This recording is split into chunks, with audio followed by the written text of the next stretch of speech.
Here we go. The latest Christmassy short novel by myself, A Christmas Romance. I like to write romantic fictional books. Here's a story that I conjured up one lonely Christmas, partly using my imagination and partly modelled on a relationship as well, a real life one. So I decided I would just mix match it all up together in this short novel and create a nice atmosphere and, you know, doll it up a bit and have a bit of fun with it. And I decided I would share it with all of you out there. So to read the back of it, it says, "It's Christmas and being alone is never so exciting. Genevieve has happily planned a holiday only to surprisingly discover that someone quite significant will share it with her. As the story deepens, so too does the new relationship and their special connection. Based on a true story of a karmic relationship, this story serves to honour it and how our lives are all about learning and healing."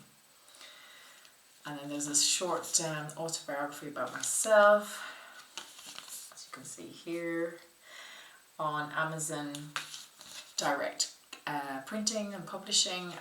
The format is pretty much standardized, so they give you options in the front cover, then the back cover is pretty much always follows this format. So I myself, Genevieve Smith, has written a couple of fantasy fictional realism short novels over the past decade. Always been fond of typing since little, and coming from the land of storytellers, that's Ireland, she of course has a natural flair for writing. Her work is deep, enjoyable, and comes from her heart.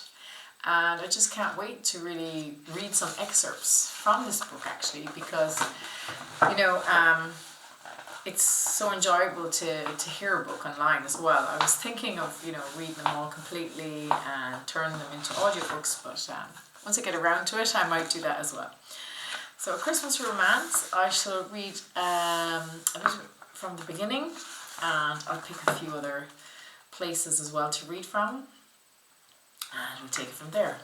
So the sun was blazing, but it was the winter time. 2 days to Christmas. It pierced through the sharply chilled air, frying my cheeks. I was quite happily enjoying my Christmas holiday to Rome. I decided I'd going somewhere different this year.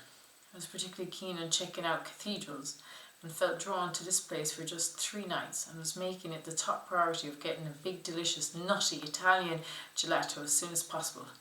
But first off was a cafe matcha.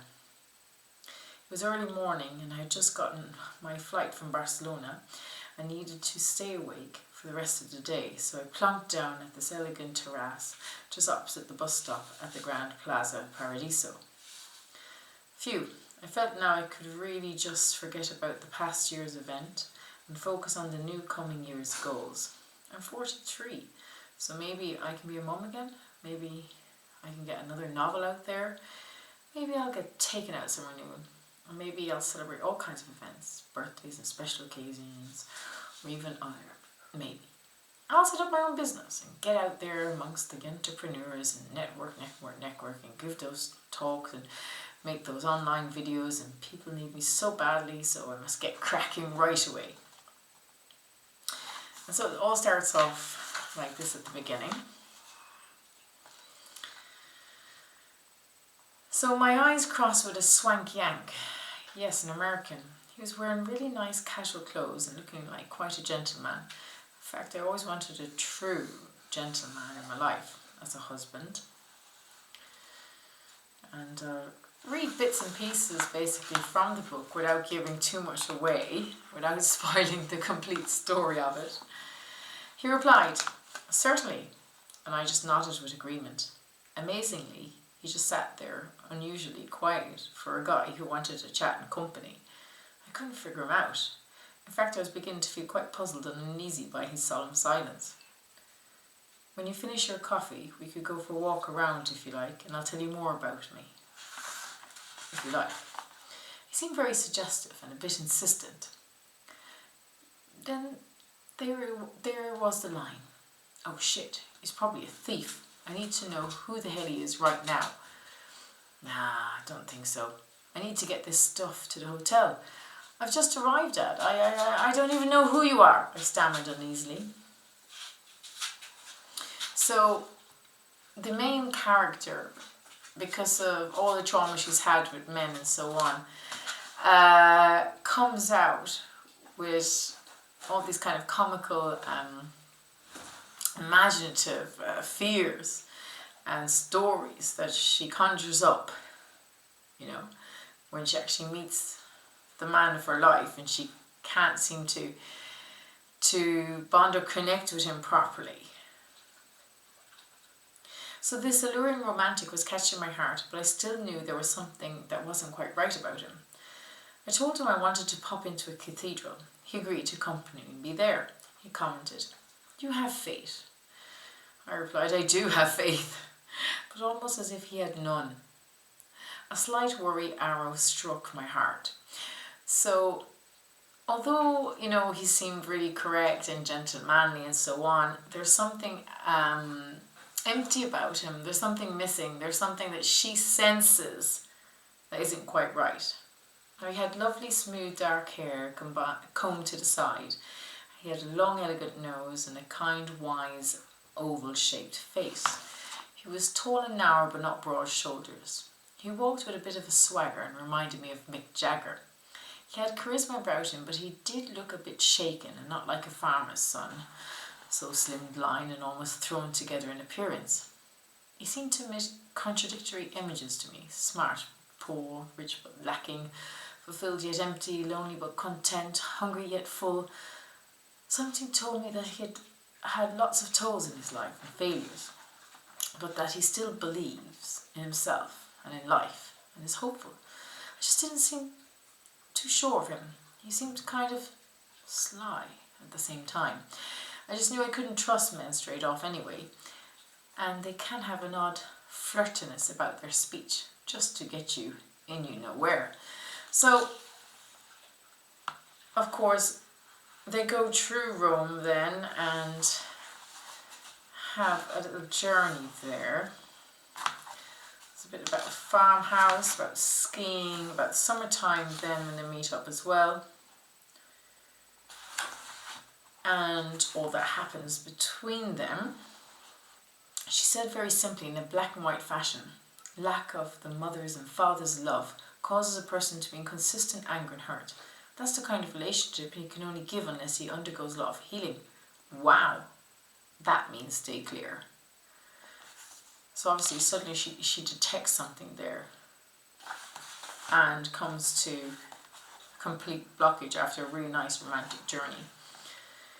And then you travel into the past lives and what actually happened between these two people in another life. So he was a king of an ancient land of mist and ruin and had fallen in love with him, but his kingdom was destroyed. His castle was in ruins and he was trying to repair it with all his stress and anger and without any help or a dime. But his determination was there, believing that alone was the only way to self-fulfillment. I innocently accompanied him and in the end made all the efforts to be with him and even pay and help rebuild his castle that he agreed to live in together in. We had children and kept safe there, although he was overprotective and always fighting others and playing music. He was still a good man, he had a good heart. He was the man I loved and I accepted as he was, and the feeling of love was always there, yet his mind was on other matters. So it's interesting how she goes into a past life reading, she goes to a therapist to try and sort out this relationship that she's going through. Then out of the blue, I get a kind message. A guy wants to take me out, go somewhere, do something. Someone wants to be together, a real friend, a true companion. Someone cares and wants to share and care about me. Or is this a dream I'm having? And what about my abundance, my time, who I'm supposed to be and what I'm supposed to be doing? And everything needs to be balanced in one's life. You need to, and in their life, and in another life. And how many different lives do we have to live at the same time? I needed to meditate. I needed answers. I deserved my peace, my harmony, but love and money and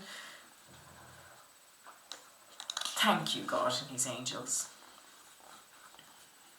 So as you can imagine, various things happened there, just not to give it away. And so the first snowflakes began to make their crispy swirl down towards the frozen ground while catching in her hair, giving it a cobwebby look. Although older and wiser now, understanding that a woman must always place herself first, then her child, and then her husband, and not in the opposite order. And so a man must give to a woman, offer, propose what he can and when he can. Just bring a Santy hat in the suitcase and a Christmas cracker or two. Who knows, maybe Santy will bring a fabulous new friend who accepts and loves his parents and isn't angry with the world, or isn't just a big hurt kid inside or feeling superior to others not being an adult. So various things happened there as well. And this was the time when I was alone writing at Christmas, and it was bleak outside, and I felt like a bit of romance would have been nice. However, it was kind of reminding me of the last romance I had. I don't really want to read much more because I'd only be spoiling it. I'll have to turn it into an audiobook. So that's a little taster of a Christmas romance, some really sweet moments, some really hard moments, and some awakening moments. It's worth checking it out. And all my books are on Amazon. Amazon Kindle, Amazon paperback. You're very welcome to read them. It's a pleasure. It's a pleasure just to be able to write, and I just feel I need to get it out there, and I like to mess around with words and use my imagination. And well, the dog's listening to me here at the moment, and you know, us writers know what that means, right? So yeah, just enjoy, and I think you can learn a lot from any good story, really, you know, and you probably find bits of yourself in it, or it helps you understand your own story, other stories, you know, or what else is out there that maybe you know nothing about. So it's up to you.